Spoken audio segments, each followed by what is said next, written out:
Hello everyone, আসসালামু আলাইকুম। আজকে আমি আপনাদের জন্য নিয়ে এসেছি ঘরোয়া উপকরণে মজাদার স্পাইসি পাস্তার একটি সহজ রেসিপি। এই রেসিপিটি খুব ঝটপট সহজে ঘরোয়া কিছু সাধারণ উপকরণ দিয়ে আজ আমি তৈরি করে দেখাবো। আশা করছি আমার আজকের রেসিপি আপনাদের কাছে ভালো লাগবে। আর ভালো লাগলে ভিডিওটিতে একটি লাইক আর চ্যানেলটি সাবস্ক্রাইব করে পাশেই থাকবেন।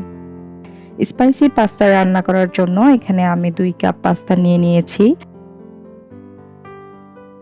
আপনারা যে কোনো ডিজাইনের পাস্তা দিয়ে রান্না করতে পারবেন। এখন এই পাস্তাগুলো আমি বয়েল করে নিব। তার জন্য চুলায় একটা প্যানে আমি 4 কাপ পরিমাণ পানি নিয়ে নিলাম। তারপর দিচ্ছি হাফ চা চামচ লবণ আর 1 টেবিল চামচ তেল। চুলার হিট হাইতে দিয়ে পানিটা বলক এনে আমি এখন পাস্তাগুলো দিয়ে দিচ্ছি।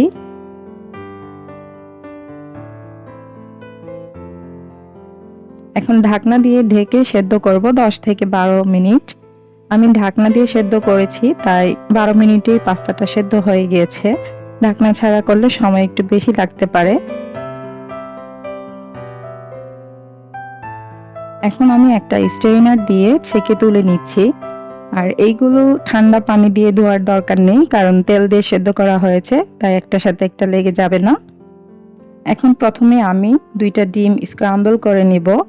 প্যানে সামান্য তেল দিয়ে দিলাম আর এখন ডিমে সামান্য একটু লবণ দিয়ে দিচ্ছি। তারপর ডিমটা ফেটিয়ে নিচ্ছি। ডিমটা এখন আমি প্যানে দিয়ে দিলাম। তারপর একটা স্প্যাচুলা দিয়ে নেড়েচেড়ে ডিমটা ভেঙে দিচ্ছি।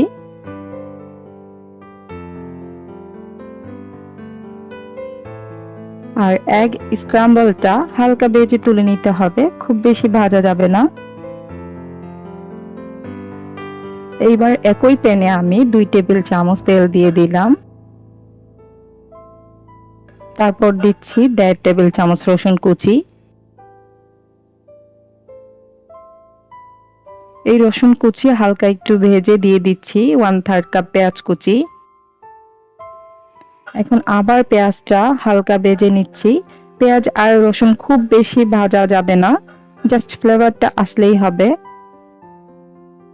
এখন দিয়ে দিচ্ছি 1/3 কাপ গাজর কুচি।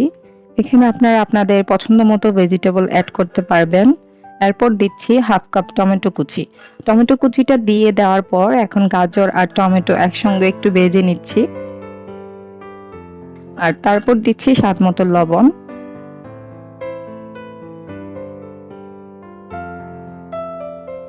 এইবার ঢেকে চুলার ফ্লেম লোতে রেখে রান্না করব মিনিট 2 যেন টমেটোটা গলে যায়। টমেটোটা অনেকটা নরম হয়ে গলে আসছে। এখন প্রায় 2 টেবিল চামচ টমেটো সস দিয়ে দিলাম। আর দিচ্ছি 5 থেকে 6টি কাঁচামরিচ কেটে টুকরো করে দিয়েছি। আপনারা যারা বেশি স্পাইসি পছন্দ করেন তারা নিজেদের মতো করে ঝালটা অ্যাডজাস্ট করতে আরও কাঁচামরিচ অ্যাড করে নেবেন।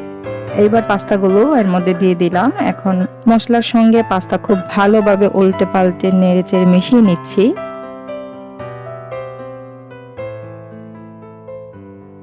আর তারপর দিচ্ছি এগ স্ক্রাম্বলটা দিয়ে আবারও ভালোভাবে নেড়েচেড়ে মিশিয়ে নিচ্ছি। বাস হয়ে গেল আমার ঘরোয়া উপকরণে স্পাইসি পাস্তা। দেখলেন তো কত সহজে ঝটপট একদম অল্প উপকরণে তৈরি করে ফেললাম স্পাইসি পাস্তা।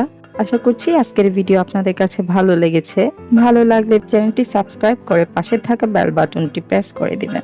সবাই ভালো থাকবেন, সুস্থ থাকবেন। আল্লাহ হাফেজ।